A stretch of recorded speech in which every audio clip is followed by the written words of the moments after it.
Good morning everyone. অনেকগুলো গাছ যেহেতু রিপোর্টিং করা বাকি, তার জন্য আমরা রেগুলারই সকালবেলা অল্প অল্প করে রিপোর্টিং করছি। একবারে তো অত গাছ করা যাবে না, তো রিপোর্টিং করতে গিয়ে দেখো এই গামলাটা আমার ভেঙে গেছে। কারণ গামলা তো জানো এমনি রোদ জল ঝড়ে এমনি নষ্ট হয়ে যায়, বেশি দিন থাকেও না, বিশেষ করে রোদেতে।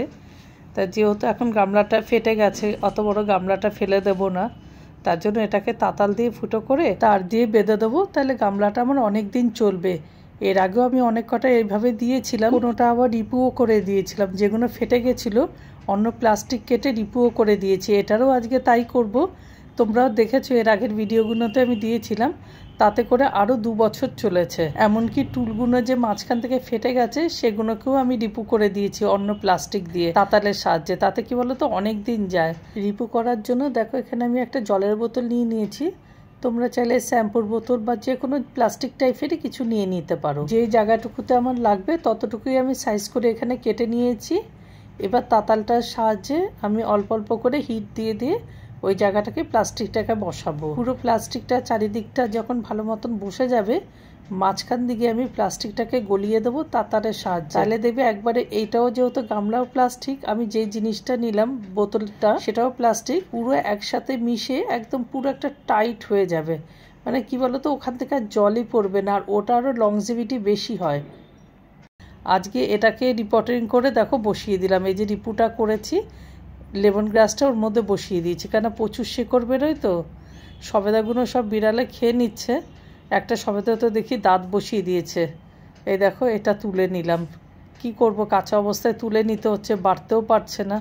চলো এইভাবেই চালাই, আর কি করব, মানে একটা দুটো যাই হোক কিছু তো পাবো। টমেটোর যেহেতু অনেক কয়টা গাছ, আজকেও টমেটো হারভেস্ট করলাম। মোটামুটি রোজই হারভেস্ট করছি। আজকে স্টোর রুমটা গুছাবো, সব কিছু বার করেছি। কেননা দেখছি আশুলা কীভাবে ঢুকেছে জানি না, টিকটিকিও ঢুকেছে। এবার অনেক জামা কাপড়গুলো জলও কিছুটা পড়েছিল, ড্যাম্পও পড়েছে, সব দেখি বার করব, করে আজকে সব গুছাবো। শীতের কম্বলগুলোও দেখো তুলে দিয়েছি।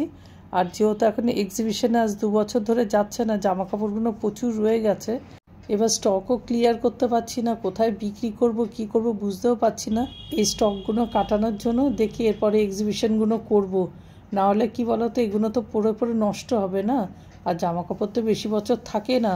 আর প্রচুর স্টক রয়েছে আমার, প্রচুর ক্রিস্টাল, সফট টয়েস, কুরুশের স্কার্ট, জামা, অনেক কিছু রয়েছে। সে মুরগির বাচ্চা বলো, এত স্টক রয়েছে, মানে আমার স্টোর রুমে আর জায়গা নেই রাখার। আজকে নারুর জন্মদিন, ওই জন্য সন্ধ্যাবেলা দেখি অল্প কিছু যাই হোক ওর জন্য করবো।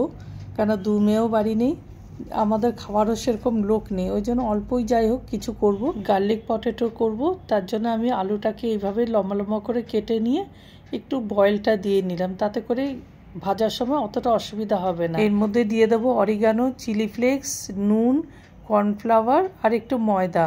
রসুনগুলোকে ফাইন চপ করে নিয়েছি, অনেকটাই রসুন দিলাম এখানে, কেন যেহেতু পটেটো গার্লিক ফ্রাই করছি সেই জন্য। এবার তেলটা গরম হয়ে গেছে, সবগুলোকে মিশিয়ে নিয়ে তেলের মধ্যে দিয়ে দিলাম। এটা কিন্তু খেতে খুব টেস্ট হয়। আজকে এত কাজ করেছি, মিষ্টি আর আনাইনি, তার জন্য সুজি আর পাউরুটি একটু ছিল, ওটাকে দিয়ে আমি একটু বল বানিয়ে বাটার দিয়ে ফ্রাই করে তার মধ্যে দুধ দিয়ে দিয়েছি। এটা কিন্তু খেতে খুব টেস্ট হয়। হার্ট শেপের চকলেট কেক বানাবো। মোল্ডের ওপর বাটার পেপার দিয়ে নিয়েছি, কড়ার মধ্যে দিয়ে দিয়েছি নুন, কেন আজকে আমি ওটিজিতে করব না, ওভেনেই করব, তার জন্য আমি এইভাবেই করছি। আমি 2 রকমই করি জানো তো, বেশিরভাগ সময়টাই আমি এইভাবেই করি, কেন কারেন্টটা বেশি পড়ে তো সেই জন্য। একবার দেখে নিই কেকটা হয়েছে কি না।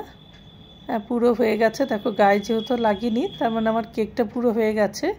এবার একটু গানাশ করে নিলাম হোয়াইট চকলেট আর দুধ দিয়ে, পুরো কেকটার উপরে এবার দিয়ে দেবো। এবার আর ক্রিমের করলাম না, কারণ আবার ওই ক্রিম ফ্যাটানোর একটা ঝামেলা, ওর জন্য। দেখো বার্থডে বয়ের কেক রেডি, ও বসে গেছে। সঙ্গে একটু দই লস্যি করে নিয়েছি, কারণ আর কিছু ছিল না ঘরে। ছাদের কাজ করতে করতে সময় চলে গেছে, আর ওর জন্য আলাদাভাবে আর কিছু আনাও হয়নি। বললাম আনতে, বললো না আর ভাল লাগছে না, বেরোবো না। আসলে ছাদের কাজ করতে গিয়ে প্রচুর খাটাখাটনি হয়ে গেছে তো সেই জন্য। 2 মেয়ে যেহেতু বাড়িতে নেই, ওদেরকে ভিডিও কলে বার্থডের সব কিছু দেখাচ্ছি, আর ওরাও উইশ করছে বার্থডেতে। কারণ আর কী করবো, এটাই একটা সুবিধা জানো তো অনলাইনের যুগে। কেউ থাকুক না থাকুক, অন্তত ভিডিও কলে সব কিছু দেখা যায়। আগে তো এইসব ছিল না, হয় গ্রিটিংসে, নাহলে চিঠিতে, আর ল্যান্ডলাইনে থাকলে ল্যান্ডলাইনে ফোন করে উইশ করো। কত সুবিধা হয়েছে তাই না এই সোশ্যাল মিডিয়াটা থাকাতে। তাই দেখো ওরাও উইশ করছে। চলুক বার্থডে বয় এখন কেকটা কাটুক। Happy birthday to you, happy birthday Naru, birthday man.